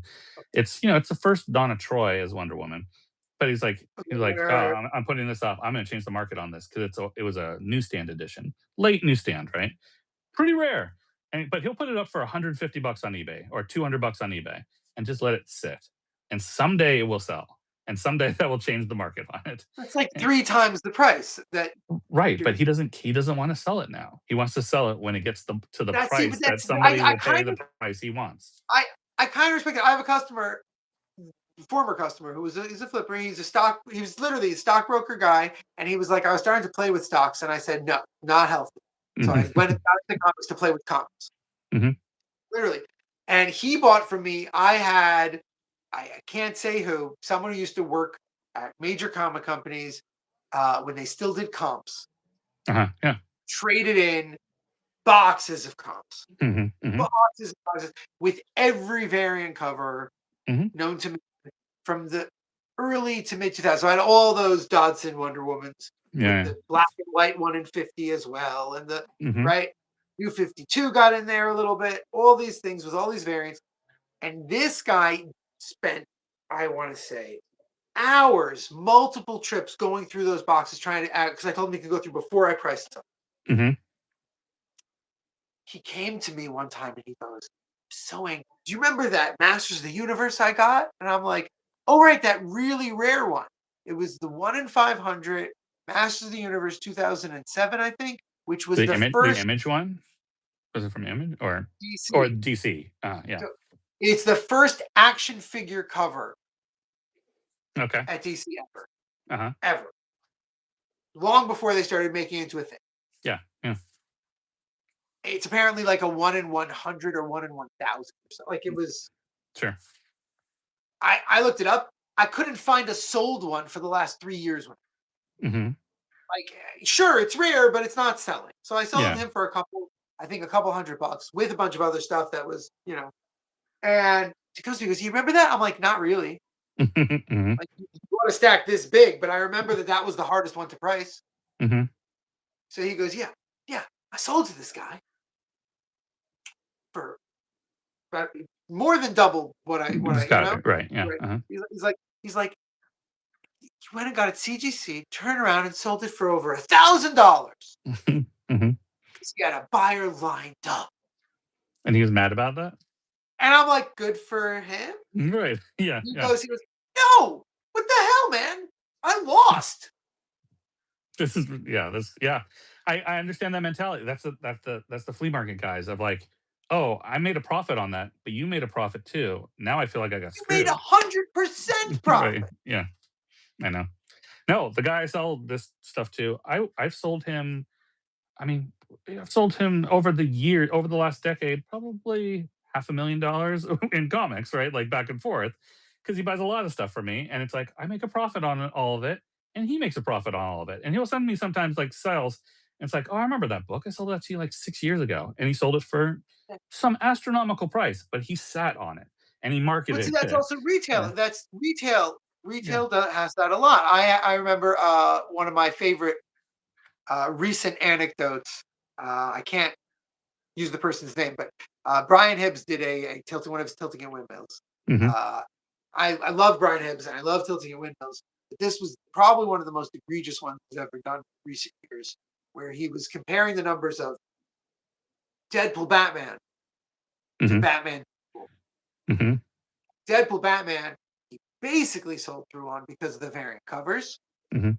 Made some money extra on very extra variant covers. The other one, he hasn't even made his money back, and it's Hmm. terrible. And I was reading this article going, did you buy Deadpool Batman and Batman Deadpool to sell through like Captain America 24? Did you buy a Marvel DC crossover that we're not even sure how many times it's going to get reprinted? Right. thinking you're gonna move it. Like I'm sitting on like 80 copies of both of those when the new one's about to come out, the new DC I Marvel, mean, because I'll sell it for this same years. guy I was talking about, is sending me all these covers of the Spider-Man, Superman, Yeah. Spider-Man crossover, and I'm like, there's 100 different. I'm like, I'll buy one. Like, I'm not interested in trying to flip that. Like, And I'm sure literally, there is one cover out of there that will be hot. It's not worth my time. Like, there's other stuff right. I want to Oh, search for. absolutely. My Yeah. customer who bought every cover of the Batman, Deadpool, and Deadpool Batman, he bought every cover I could get, including the 1 in 200. Okay. Mm, Every I reached out to him about Superman, Spider-Man. He goes, no, no, no. Say, actually, it's the gold mm. guy. He goes, no, no, He got no, man. burnt out on it. No, he Yeah. didn't even get burnt. He didn't Oh, even get he's burnt. just not interested in that He one. he's trying to be better. Oh, okay. All He's right. like, I don't need them. Yeah. I'd rather spend that money on new books to read. Yep. And I'm like, I mean, I have some of those like turtles. Like, there's so many variants for turtles, every month. And I put and they're together. so I don't even beautiful. buy them at the. I don't buy that stuff at my local stores anymore. Like, I do a DCBS order because I need the discount on it. It's like I'm So buying four covers of each of these. It's not to resell. It all goes to my collection. right, And then I it's look at it because and you I'm like, God, I have so many short boxes of all this modern turtle stuff. Like, do I care? But I'm like, yeah, but I kind of want these, but I'm well, also that's not I think buying, the but I'm modern not buying the ratio variants. So it's like, where am I cutting myself off on it? right. But I think the modern market exists for thanks to people, mainly Oh, because of people like you. yeah, Its variants move the market. yeah. And I always tell people, Every week I joke with like my main store, like I look at the rack and I buy all the foil covers, and I go like I'm buying them because it makes me feel like it's the '90s again. None of these are ever going are worth the premium I'm paying you for them, and he doesn't care. yeah, It's just right. like I'm just like, yeah, I have boxes of these foil covers. They're worthless after this. It's an issue I want to read anyway, but Right. No, I had a customer but today going through you're paying $10 for that foil, that Marvel foil the Marvel cover. foil. Yeah, Right, absolutely. No, I had a right, customer going through the DC stuff and putting the A covers back that I held for him and picking up the dollar more variant. right, yeah, And I looked at him and one of them he got both. I said, "Oh, you didn't put the A back." He goes, "Yeah, it's fine. I like both covers." mm, And I'm just like, "Sure, man. Like, I get the variants. I'm all right, for it. I have a guy who gets almost every Spider-Man cover except the ratios. He just doesn't. He's like, I'm not going to go for ratios, but if there's a ratio I really want, I might ask. mhm, Fine. And I do it. I'll get it for people. But the simple fact is it's very freeing for the actual corporate market because it means that if you have an okay selling run that you can keep putting good covers on, yeah, oh yeah, it's going to keep going. That's why Poison mhm, Ivy's still going.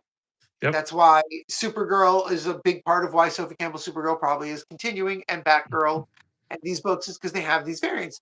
On the yep, other hand, it also gives you Amazing Spider-Man. Well, right, no one yeah. cares what happens in Amazing Spider-Man. We're going to sell the variant. Well, also, there's just Spider-Man collectors who will just buy. It's a new issue of Spider-Man. I need to buy it. I don't even like it right now, but I'm still gonna buy it because I got every other one. So Right. Well, I've been buying that's it what for I'm 40 saying. It's years. Amazing Yeah, Spider-Man. right. It found its floor. Yes. You know, they Right, but know. it gets abusive. Like Marvel abuses that kind of fandom too. It's like this is a $10 issue now, and like twice a month. At what point are you squeezing? And I think people do burn out. There is a breaking point for certain people. Go like, I'm done. This is terrible. Well, The that's writing's what I terrible think on DC this. I can't is. spend $10 on this. That's why I think DC is really trying to double down on the reprinting and Hmm. keeping single issues different to get new people into buying single issues Yeah, just by having them be more available, by having yeah, them be more desirable to get in the single issue commodity. yeah. They just Right. reprinted this week Martian Manhunter 1 through 6. The trade is on its second print Yeah. Right. But all the absolute stuff, like it's all carrying its or yeah. for now. For now. Right, because For nothing lasts forever. I mean, no, I'm it's saying for the the ultimate reprints. universe stuff. Eventually, the reprints won't be feasible for them to keep making. It's weird though, like too, because there is a part of the speculative market of like, oh, I'm gonna buy that 15th printing because it's the lowest print run on it. Well, So that's every issue of that run is being right. But held then by people. then DC goes like, oh, we sold a bunch of those. Let's print it a 17th time, right? Right, And right. you just That's what I'm kind of saying. like That's leading. I think that's leading a huge surge. There is that there's people now who have hold lists going, and every reprinting of Absolute Ben, right, and yeah, yep, I want the foil yep, for it. And yep. I don't know if you know this, and definitely most of the people watching this don't know this. Um, DC has gotten rid of incentive variants for all the absolute books except Batman. No, I didn't know that. There's still 5 or 6 covers, but Hmm. none of them are a 1 in 25 or a 1 in 50. Batman used to have a 1 in 25 and a 1 in 50. Now it Yeah, only has a 1 in 25. They're seeing a plateauing somewhere where people yeah, are not getting 5 more copies of Superman to get the 1 in 25 cover. yeah. So they But just there'll be drop. people who hold on for till the 20th printing because like, well, now we're at the 20th printing. It's got to be the smallest. This is going to be worth the most, 20 years from Well, now. that's It's what I'm like, saying is I think they hmm, realize that the new printing people are going to hold on longer than the yeah, ratio. Rather, everyone can buy 5 covers, then everyone can buy 4 covers, and 1 is locked, and we're going to get no, but that number it's not boosting numbers anymore. Okay, we're not going to make it 4 yep, though. There's just 5 available, right, so there's yeah, 5 available for every issue. There's no incentive, but reprints reprints have what Marvel's been doing this too. There's 1 in 25 variants for reprints yeah, yeah. Or the facsimiles. or the facsimiles, right? So Facsimiles are what a cash cow for them, right? are Like you buying foils of everyone. every I'd buy a facsimiles too? foil of every facsimile. Yes. And I go like, I think I even have the last year's foil of this. Like, I don't know why I'm buying it, but I am. Like, whatever. So, Aaron, the answer to that question, Paul, I don't know if you see these questions, but the answer is what is holding the market up for Marvel is Aaron. I guess so, right? Yeah. No, but that's I there was a great thing David Harper wrote about Comics Pros quick takeaways, and in it he said the biggest takeaway of the negative, which I really don't want to be, but David Harper doesn't want to be negative about Hmm. comics at all. He goes, is Marvel. No one had anything good to say about Marvel. Hmm. But in his introduction to that, the opening paragraph goes, though they hold the largest market share in the comic world, no, yeah, Marvel doesn't care if we have anything good to say about it. Right. Yeah. Marvel's selling you those variants. They're selling you those foils. They're selling you their event books. They're selling you their Ralph Macchio slush pile story of a thing that's going to be in a movie, and you're buying. Yep. Right. At a certain point, though, people, even myself, would go like, "I'm kind of bored with this now. Like, this isn't fun." No, And and, a and, lot and of stuff they that I course buy, correct then. They're a it, giant behemoth. It takes them a yeah, long time right, to turn. What Marie totally. Jarvis has done it at DC, and no one talks about it, but she cuts dead weight very quickly. Hmm. All that Elseworlds was supposed to be a gigantic launch of multiple new Elseworld series, and that all just went out the window. They kept Yeah. Kryptonian Age and Green Lantern. Everything else was thrown away. Hmm. And last week or the beginning of this week, they announced there's a new slate of Elseworlds coming this fall. Hmm. All right. Because they were, oh well, this stuff people don't want Batman the Barbarian. Now, excuse me, I do. Greg Smallwood was supposed to draw it. Right. So I want Right. Greg. I don't care what The it problem could with be that called. though is you also don't let anything grow, right? Like it's like what Amazon does with TV shows. It's like, oh, we're getting enough viewers, it's canceled. It's like, well, give it a few seasons and maybe it finds an audience. Right. So I think they corrected that at DC also by they are letting things. Birds of Prey got longer than I think it normally would have. Yeah. Supergirl, but they're also looking at things and going, we can't do this. Yeah. I don't expect the DC finest line to last very many more years. Hmm. The DC doing, but the DC compacts, I expect to start seeing. We went from one every 3 months to one a month, and I expect to start seeing 2 a month in 2027 because Hmm. they do so well for them. Yeah. I don't know. But I don't know about you. that's all readers. I mean, none of this has anything to do with like the collecting market, right? Other than I have people readers can become collecting collectors. Right. Yeah. Yeah. the compacts. They're collecting Yeah. the compacts. They have a I guess dedicated it's like shelf for them. I guess I do tend to, as myself, like I do discount like omnibus collectors, right? There are people like they buy every omnibus because they're an omnibus Look, collector. the biggest person we're on YouTube right now. The biggest person on YouTube in comics that just does comics is Comics Mint, and Uh-huh. every month he talks about the new omnibus. Yeah, right. And it's a beautiful People, collection. Like, and some of those, people from who a care. value standpoint, get very expensive, right? Oh yes, and So, but I besides, almost find like Marvel's omnibuses going are over almost like 1,600 pages. right, but I almost feel like they're almost like a CD seed book. Like I can't crack this open and really read it because it's gonna fall apart, So it's just a Well, really especially nice shelf shelf for it. Donny Cates's Venom or Squirrel Girl. Those Right, yeah. both clock over 16. You can't even hold them. They're like Right. monsters. Right. So it's Yeah. like, who is this for? Because who's spending $150 on this omnibus and just reading it as it falls apart in their hands? Like that's So to be fair, someone buying number ones as an investment, someone buying Omnibuy as an investment, I think the percentage of value return in 5 or 6 years, Omnibuy are better than number one. yes, but they take up just as much They have a space. lot more space. They do have a Yeah, lot, yeah, and they're absolutely. heavy, Yeah. and but they look cool and super cool. I mean, there's definitely, I guess, I'm going back to the guy I sell a lot to. He is very much like he looks at that trade paperback, hardcovers, omnibus, and buys a lot of those and sets them aside or prices them double I whatever it had was somebody and just I had waits. somebody buy a trade paperback for me from like 2003 of something from the 90s, and they were like, "Cannot believe you have."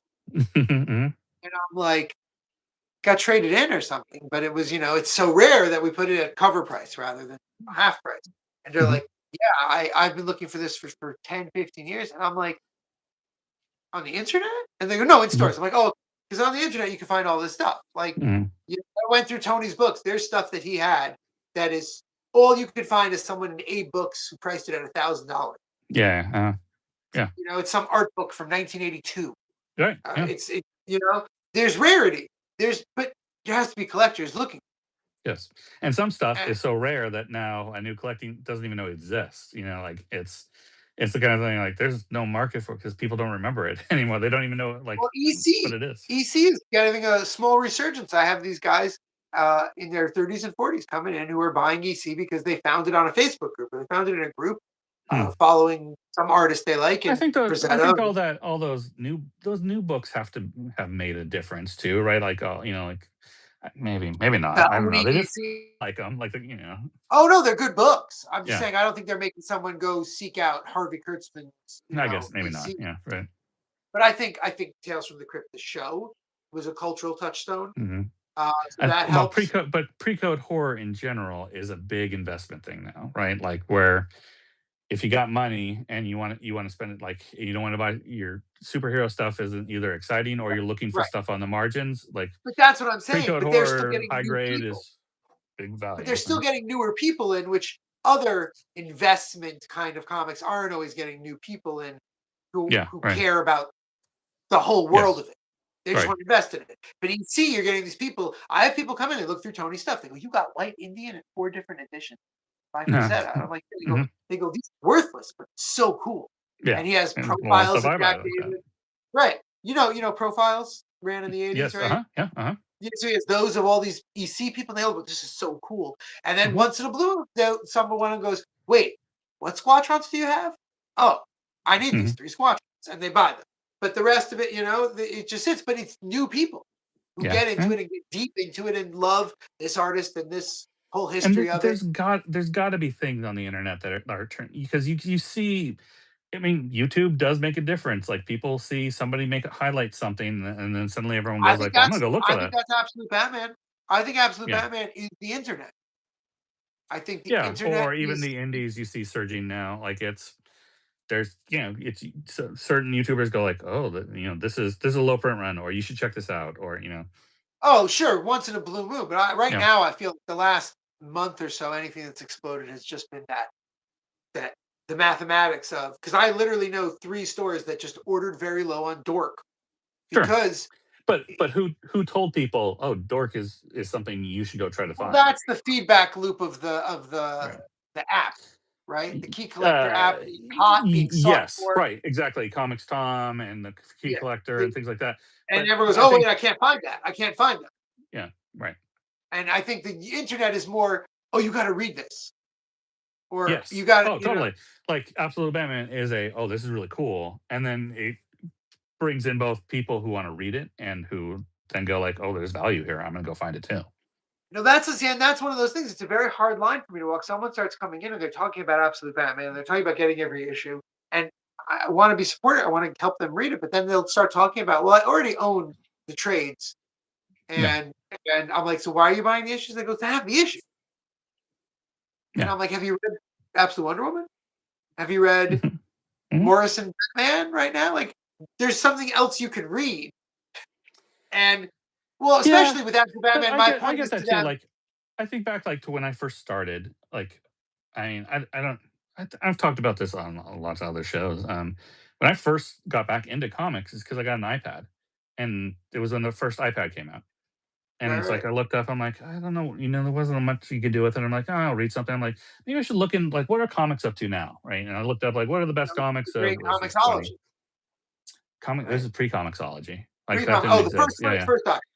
This Okay, is there was no there was no like ebook stores or anything like that. It was really like pirated sites. It was just like I looked up sure. what are the I mean, best that's comics. where I finally finished Cerebus, reading it. But it was like it was Invincible, it was Walking Dead, it was Fables, and I just downloaded torrents of Oh, those. It was sure. all Ton. PDFs, I have and then I CDs could read filled them with on the stories. iPad. And it's Right, like I right. started reading through The Walking Dead, and I'm like, "Holy crap, this is comics now! Like this is amazing!" Like, and I just burned through that. 2 weeks later, I went to the comic store and I asked him like, "Do you have back issues of Walking Dead?" And he just brings out a Well, big I got stack back of it, and into it was like comics. two. He didn't have number one; he had two through everything else, and I bought them Wow. all at cover price. And then I just didn't look back. I just started buying print copies of everything. Right. Well, see, that's like we have a customer, Joe. I bet Joe's one of the few people. Paul still seems to be here, but Joe's usually a regular of this. He's probably still watching. Joe, when we opened, we had a comicsology portal. He bought all his digital comics. He eschewed print Hmm. and he went digital a few years before, but he brought them all through our portal and it made us money. Yeah. Uh-huh. Comicsology used to do that.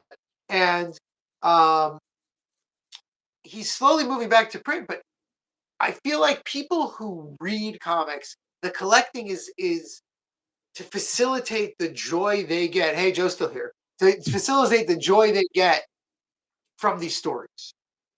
Yes. Right. And That's I what was feel started like for me. I Like always I wasn't. you should always be reading more stories. Yeah. Like there should whatever your mathematic equation is of the value of what you're buying. If you already own something in print and you've read it and you can Hmm. read it again, wouldn't you rather buy something new? And it's become I hit this very frequently, and especially with the absolute reprints more than anything. People go, well, no, but I want to have it. Yeah. Yeah, well, to go I'm like, back to but you Walking do Dead, have it. it's like I got all those for print, and I didn't have a number one, right? So this is 2010 at that point, and it's like look on eBay, and Walking Dead number one is $250, and I'm like, oh, that's a lot of money. Like, dude, and even talking to my wife, I'm like, I kind of want to buy this because I have everything else, but it's expensive. It's like you're gonna spend how much on a comic book? $250, and it's like we had a garage sale and I sold a bunch of like my vintage video game stuff so I could buy it because it's like I needed to have that because I had everything else. And it's like this is where it kind of in at that point it's like this is where it's like I got back into it. Like I need to own this. And then, it's like now looking back, I'm like $250. Like that's nothing, it's like Well, and but also, I tell a story about you that's probably 5 years later in this timeline when you already had 3 or 4 Walking Dead number ones. sure, yeah. The Netflix show was confirmed for Daredevil. I just told the story today. It's confirmed they had the cast, but they hadn't started filming yet. And you sold a Walking Dead number one to get missing single issue Daredevils, including Oh number yeah, one. totally. Yes. Oh, there was a You time like traded it up. I gotta get this. I gotta get this You got caught to up. get that Otherwise, yes, yeah. one. Well, because I had a Right. bunch, but that's when I was buying and selling collections at that point. But it's like, well, I need a Daredevil number one before this gets too expensive. Like, I spent $900 on my Daredevil number one, but now, even now it's twice that, minimum. And for a Well, time, that's what I'm it saying. was eight That to times me, that. that's kind of the joy of collecting and completing your run is getting in Yeah. there early, getting that when Right. people come in and want something because that's an investment, I'm like, no, you gotta if you want it to be an investment, you gotta invest in it. Yeah. You've got to like I just always feel like isn't that the fun? Isn't like I said, the guy looking for his Yes. amazing, Right. Yeah. you know? And some people can't do like they can't collect like I do like and have 50 60,000 comics. Like it's just not feasible for like space and time and just your availability. So it's like you focus on a couple things, but make that That's your I hobby. think And just like this go back to the guy who has a Superman collection, right? right, right, right. So No, and that's what I think is the biggest issue that I'm currently fearing with all these new readers reading Absolute and reading this stuff, the companies are acting like they do when they get fans over from one company onto another with new people. They're going, "Oh, look at all this new stuff. You yeah. like Absolute Batman?" I saw Scott Snyder say in at least 2 places, "If you like Absolute Batman, you should really read this new Death." Yeah. But but I have guys who are 22. I literally had a guy. I said, "Oh, all three of those new DC number ones came out." He goes, "I'm trying to move out of my parents, Hmm. Hmm. like, so I'm just gonna pick up what I planned on picking up, but I'll think." Yeah. Like, there's a limit. They're getting Invincible. They're getting Battle Beast. They're getting Yep. Absolute Batman. They're getting Absolute Wonder Woman. They're getting Absolute Martian Manhunter. And that's it. They're strapped. That's first off. That's $20. Sorry, totally. Like, and even when I stopped reading comics, it was like that late '90s, but it was also a time of like, I'm kind of burnt out on these. I don't really like the stories anymore, and I'm going off to college, and like I don't have the room Life or is space changing. or right. Life is changing, and then it changes again, and it's like, well, now I'm home. I've got an iPad and a newborn. We got a lot of time sitting around holding a newborn That's when with I a got. bottle. Yeah, I want something to read. that's when I did similar. I before I opened the store, I pounded through a lot of indie stuff that I had started and never finished digitally. Torrents, same as you. Yeah. Hmm. I had an Asus touchscreen, Right. Yeah. thing. Uh-huh. And I read tons and tons of comics. And I think that I'd say this to people all the time. If you want to collect in my brain, if you want to collect comics, you collect having read comics. Go to Yeah. your library, you go digital, you read and read and read, and that will give you even more comics that you might want to have a collection of. You might want to own them. Yeah. I read all of Cerebus. I had read Cerebus multiple times but never finished it. Uh, I read all of Cerebus digitally like that, and I sent Mhm, Dave some over, and I went, look, because he was big on letters. mhm. Um, I kind of like, and by the way, everyone, you can hit Cerebus got mentioned on the live stream. Bingo. Um, what do I do to support? Should I write you a check? Like, I've read this all, and I understand what an accomplishment it was to self-publish this Yeah, comic. I stole it, yeah. and he goes, You really want to pay me back? Go to stores and buy the back issue. Mhm. Show the people in the stores that someone's Well, getting. that's what I felt like when it came to Walking Dead. It's like, oh, I just read all of Fables and I read all of this Walking Dead. Alright, I'm gonna go buy it now because it's like Right, this is amazing. I need to right. I need to own these. And that's what I'm saying. I need to Read it buy a all. copy Get of it it. from the Right. live. I tell parents, their kids, like, my son is watching One Piece. He wants to read it. He says it's the greatest thing ever. He's been watching it all summer. He's been watching, all he does is watch One Piece. And I go, okay, here's what you're going to do. 2 blocks from us, walk to the library and take out one, because then you don't have to worry about the volume being in print. You don't have to worry about how much money you're Right. spending. Bring home 10 volumes of One Piece. They go, how many volumes are there? There's 110 volumes. Right. Yeah. Well, bring home 10, and then you can read it. And then you go to stores and there's used copies and there's beat up copies, and you can make a collection. You can buy it Right. slowly, Or if he really is like, oh, read it. I love this. I wanna have the best copy. It's like, here's the box sets. Here's the special. And if Right. you You want to can make it a collect it, that's special treat, fine. Right. Yeah. but read it, read it, read it. Yeah. That's collecting comics to me. I have people say to me all the time, your collection must be amazing. And I'm like, my collection is an embarrassment. My collection is disorganized bookshelves filled with graphic novels, giant boxes of comics that are really just meant to go back in the dollar bins because I've read them already, Yeah. and my 300 issues of Sarah, Yeah. Yeah. Yeah. And which like again are I have reprints. runs, I have things that are collected, but like my collection is kind of a mess too because a lot of it, like if you go into my storage units, a lot of boxes are just my weeklies. Are people It's allowed just to go into your storage units? Is no, that like no, public no. But if you safety? were to, like, what you get it open up, you look through a box and it's just gonna kind of look like the stuff I bought week to week because unless it went into another collection bot, it was just like, okay, I read this, it's gone into here. I don't have room for it. It goes off to storage. Right. No, I have a couple of shelves here that have single issues that I've read recently, that I haven't decided with, but literally almost every other box of single issue comics in this house is in my garage to eventually go back to the store. Uh-huh. Yeah. Right. And then Sure. I'll take the box and I'll go through it. And while I'm going through it, I'll go, oh, this has like a giant chunk of sex criminals. Do I want to try and keep my sex criminals? Mhm. And then no, I don't. And Yeah. it goes into the dollar bins. And someone once asked me, they said, you must have some high value books. Mhm. And I said, look, I have a couple of issues that were special to me that I've saved. Spider-Man Wedding I bought when I was like 15. Uh-huh. Uh, Yeah. Spider Slayer I bought when I was like the first Alistair Smythe, first Slayer I bought when I was Mhm. 18 because I loved Spider-Man. And signed issues of this and this and that. But like it's graphic novels. It's stuff that I want to reread that I really have, and it's Yeah. art that I have. But I get that people have this English. I have one guy who just comes in and literally is filling gaps in collections. He buys 40 to 50 comics a visit. Sometimes he's in twice a week Hmm. because he's Hmm. got a storage unit filled with books of Right. collections he's putting together. He's just buying them. But that's a personality type, right? Like I Right. like to read That's a comics. It's personality separate thing. from my obsession of needing to collect and organize. Like they intertwine in that I Right. like comics because I like to read them, but it's also a very collectible, organizable, like Right. obsessible medium, I have like in somebody that who way. tells me I have somebody who tells me every time that his favorite thing is to take his comics and his box of bags of boards. Hmm. Yeah, there's a And ritual he to it. says, Yeah. I read them until there's a stack this big, and then I have a nice half hour of, Hmm. and then I have customers standing like behind being like, I'm like, no, what the hell, man? Like you love having them scattered all over your coffee table Right. until you read them and put them in a box. Yeah. That's and that's actually what you love, seeing all those comics there. You know, there's Right. different people, different ways, but as long Or if as I buy a collection, like, and it's stuff I want to keep, even if they're in kind of nice bags and boards, part of going that through the collection is getting rid of the old bag, maybe keeping the board as a secondary board. It goes into a new bag and board because it's like now it's part of it's like the ritual of absorbing it into your own collection into is the doing that. Yes, right. buyers collective. Well, Right, that's why right. we Yeah. do. We when we get good bags and boards in with dollar books, we take them off Hmm.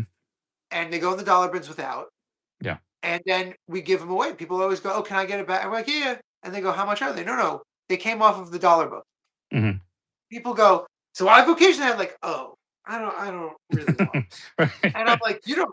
I'm not. I don't offer them to everybody. You just ask right. for back. So we have Hmm. packs of 100 otherwise. Hmm. So once Blue Moon off, someone go, "Can I get like a nice one?" I'm like, "Oh, absolutely." Yeah. Like yeah, here, this is the lightest board. Just I don't mind doing it. Like I get the ritual. Hmm. Don't But that's just look from my on personal collection. camera Like at when the I'm stacks of reselling comics. now, I bring stuff to like 4 times a year, there's, like, local comic swaps or something, and there's Right, a bunch of books that I wanna resell that I don't feel are dollar bin books, or they're, like, $5 to $10 books that I'm gonna sell for $5. They're in Mylars. I put everything into a Mylar now, and I didn't learn this myself. I learned this from, one of the local stores, and he would put all their back issues are all Mylard, every single one. every back. Every single one, every $3 book on up, and people will buy stuff like a Brigade #1 because it's in a Mylar and it's $3. He would never sell that for $3 otherwise. The Mylar Right, no, cost I him hear that. 50 I hear that. cents. The My book was man a part of a Alex, collection. who does the YC Neo frames, which you should definitely look into. I know Rose City has. They're Mhm. 99% UV proof, magnetic Yeah. clasp, right? So he made me with my latest order. He made me tiny little escape pod logos and a $5 symbol. Uh-huh. So Mhm. I started putting them on $5 books, and those $5 books move a lot more than my little Yeah. round sticker because it's like an official price. Right. Yeah, yeah. You Uh-huh. know? There's a level of that, But and a definitely the Mylar, Mylar. like a decent older book that was in a ratty bag and board will never sell. You put it in a Mylar, now somebody can look at it, and it looks nice, and it feels nice, and there is a sale to that, and it's like, Yeah, no, and yes, absolutely. Any foils and hologram covers get put into nice. Not always. yeah, I don't always have good Mylars. But they've always put into mhm, the nicest bags. yeah. To really, is it really a $5 book because it has a foil But cover? No, but it presentation looks matters. Like it, yeah, absolutely. it's filling in that little like dopamine hit for all of us of like, oh, this is cool. This is a cool little artifact, and yeah, it's worth $5 to me. Whatever. Yeah, well, I think that there's a huge part of the collecting in comics that really comes from the fact that people want to hold it, and that's Mhm. why I think Yes. the CGCs are so weird because I feel like they It, literally it are it the is opposite of still what it is still Apple is saying. something you can hold. There is a heft Yeah, but to it, it's right? does it, but Apple, made all their devices. They put all this work Mhm. into the feel, and Yeah. CGC feels like the opposite of that. It's like I, it's Yeah, Apple there's put all that nothing. work into those devices, and then everyone puts them into into cases This where you can never hold cases, it yeah, anymore, yeah, yeah. which is Well, basically the that's why they CGC stopped. case, right? Yeah, right. That's what I'm saying. The CGC, those cases, Mhm. they're not comfortable. They're not fun. No, But a no. comic, especially a good mylar or a really crackly old Yeah. school bag, or Oh, there's yeah. something about that Mhm. physicality. Yeah. No, I love them. I thought I had. it's around here somewhere, but there's something to that shiny, that shininess. Even Yeah, something like yeah, this, China it's is just, a good vibe. it's like just a little promo comic, but it's like, oh, that looks nice. That's cool. Oh yeah, yeah, I did that with some wizard halves and ash cans, and people are Yeah. like, they'll buy them more because the bag and board is nice. Mm-hmm. Anyway, Aaron, I've been keeping you for way too long. Oh, I it really was great. It was appreciate fun. it. I think it's refreshing to talk to some. I speak to a lot of people who they just don't feel comfortable or confident in their collecting, Yeah. and therefore they're either very forward and pushy about what they know about collecting, or they're Hmm. very hesitant. So Yeah. I really appreciate you joining me because I feel like you're comfortable with what you know and what you don't.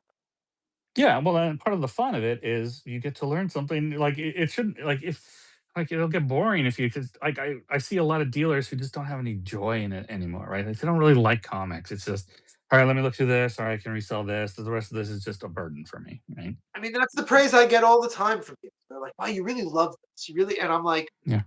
"You go to comic shops where the people don't love it?" Oh yeah, there's a lot though, right? Because it's like they're just gonna burnt out on the medium. Like they don't Well, read. there's burnt down the Everything's just medium. like, what's this worth? Yeah.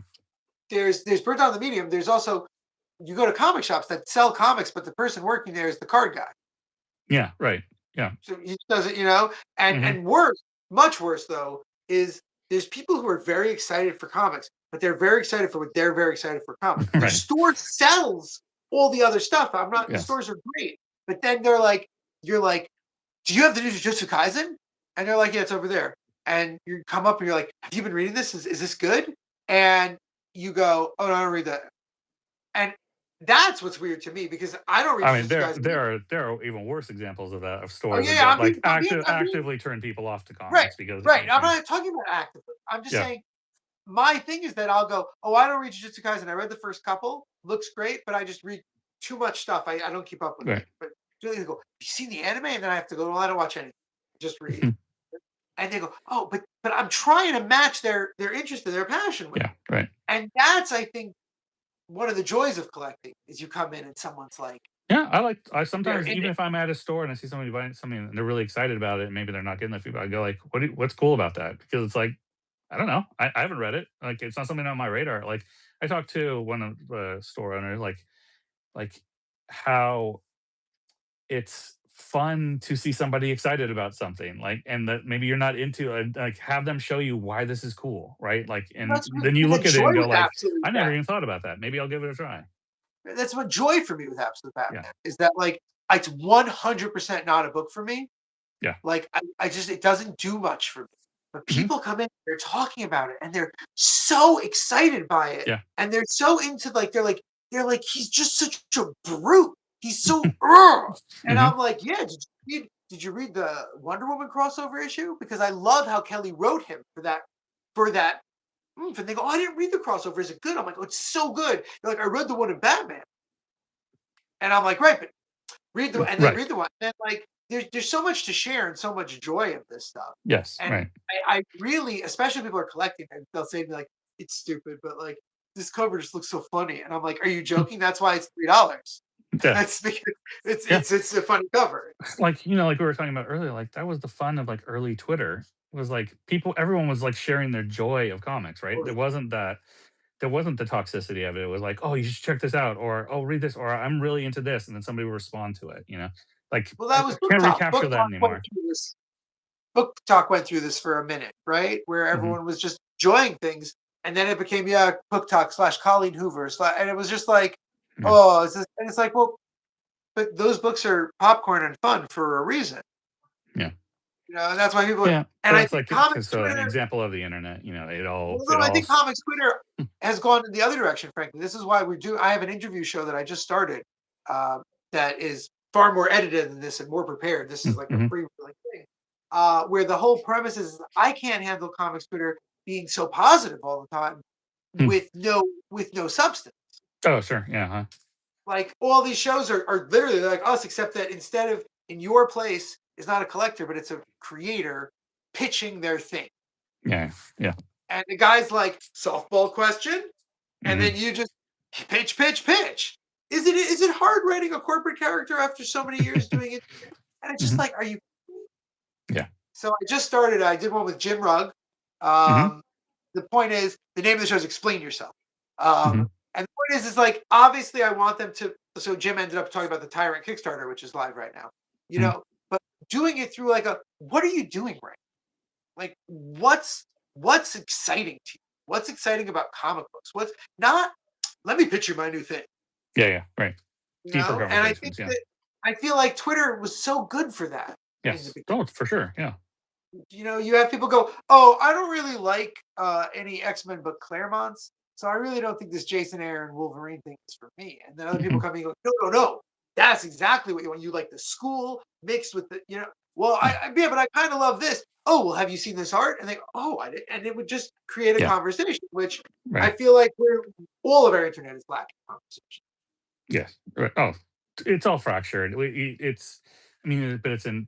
That's a bigger discussion about society Yeah, and everything you're like right. You're right. I was trying to wrap that. this up, and I was going. Yeah. Yeah. All right, Aaron. I- Thank you again for coming. yeah. Um, Great talking. we'll try and make this a maybe a semi-annual thing. Yeah. Be fun. Maybe a little bit more focused on my end next time. Yeah, it's fine. This is fun. I had fun. All right. Oh, good. Yep. I'm glad you had fun. And think about maybe if you miss it, bring back comics therapy. Maybe. Yeah. Maybe. Yeah. Maybe we'll reboot it You did some really good. in a few You years. did really shed a lot of joy. Is that still available? Can people listen to old episodes? It should be the website's still. I still renew the Yeah. So domain, so Aaron did some a of the great stuff is still podcast with there. our friend Andrea, comics Yeah, they were therapy, fun and interviews too. Like well, some of that's still those relevant. interviews were. But those interviews were again. They were about not what your story's about. Why are you Yeah. telling this? Oh, totally. Yeah, What that was Aaron what went it was into. important to us. Yeah. Yeah, and I think that that really is one of the things that we can use. So yeah, go listen to those. Mhm. Subscribe and like this channel if you haven't already. And thank you again, Aaron. Thank you. Yeah. Talk soon. Bye. All right. I'll talk to you. And thank you all for coming out.